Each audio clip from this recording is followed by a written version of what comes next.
In the previous lecture, we added our own image inside of the photo gallery of the iPhone simulator. And the next thing we want to do is be able to change the code to make this happen, to be able to go and look for this image and tap on the image and get the image and then extract the NS data. So go to Xcode, and here what we're going to do is locate the view controller, which is the one that has the send button, right? You guys remember in the user interface? So this time, what I want to do, I want to rename the send button to for example, select photo, right? And then we're going to select a photo. So what I want to do is rename this to select photo. Select photo. And obviously it's too small, so we're going to make it bigger. Bring up the right pane.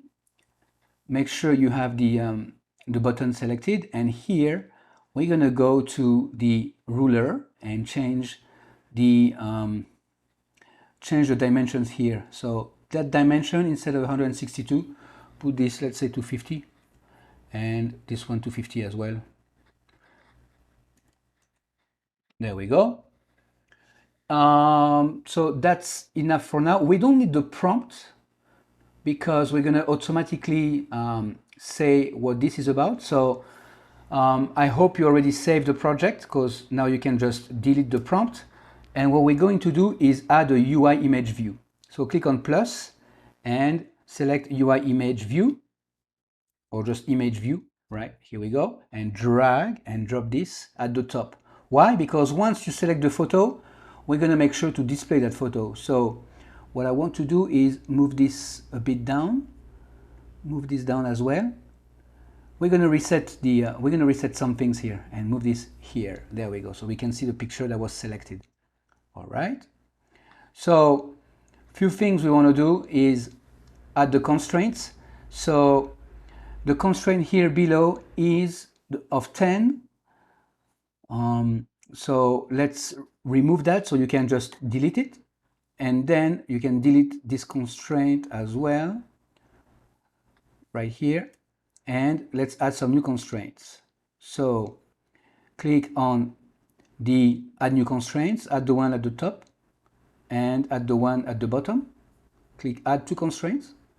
There we go. And this one is constraints, so click on add new constraint as well, 0 at the top, and put let's say 40 to the left and 40 to the right. Add 3 constraints.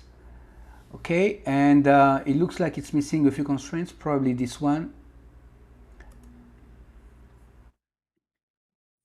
Yes, so we need to remove this one right here. It's bothering. There we go. And then add the one at the top. Let's make it 10. All right. This one, let's clear the constraints. Actually, we should be okay. So now let's see what's missing. Click on, as you can see here, I'm clicking on the red right arrow, and you see that it's missing the constraint for the activity indicator for the top. So let's just add this. All right. And then the text area result, it needs constraints for the Y. So it doesn't know where the Y constraint is. So we can fix it by add missing constraints. And there we go. That does the trick. Can go back. All right. You can press play just to make sure it's working. But what I want to do is create an IB outlet for the UI image view. So I'm going to go in the view controller, and at the top I'm going to add the UI image view IB outlet, add IB outlet, weak var image view, and that's a UI image view. There we go. And what I'm going to do next is take this image view and connect it. So I'll go to the main, select the UI image view, and go to the connectors. And in the referencing outlet, I'm going to drag and drop this to the view controller and select the image view. There we go.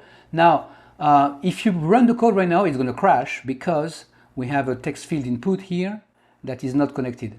So just remove this by commenting it out and select text field input, and just basically Everywhere you see it, comment it out. So we don't need that part, so I'm just gonna remove this and just say let prompt is equal to empty string. And we know it's not gonna pass that. All right. And let's see if we actually are calling again the text field input somewhere else. No, that's it. It's only called twice. Perfect. So press play just to make sure that it runs.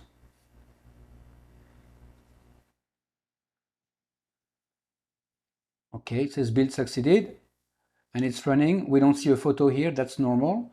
But now next is that whenever we click the select photo, we don't want to run the button send tap.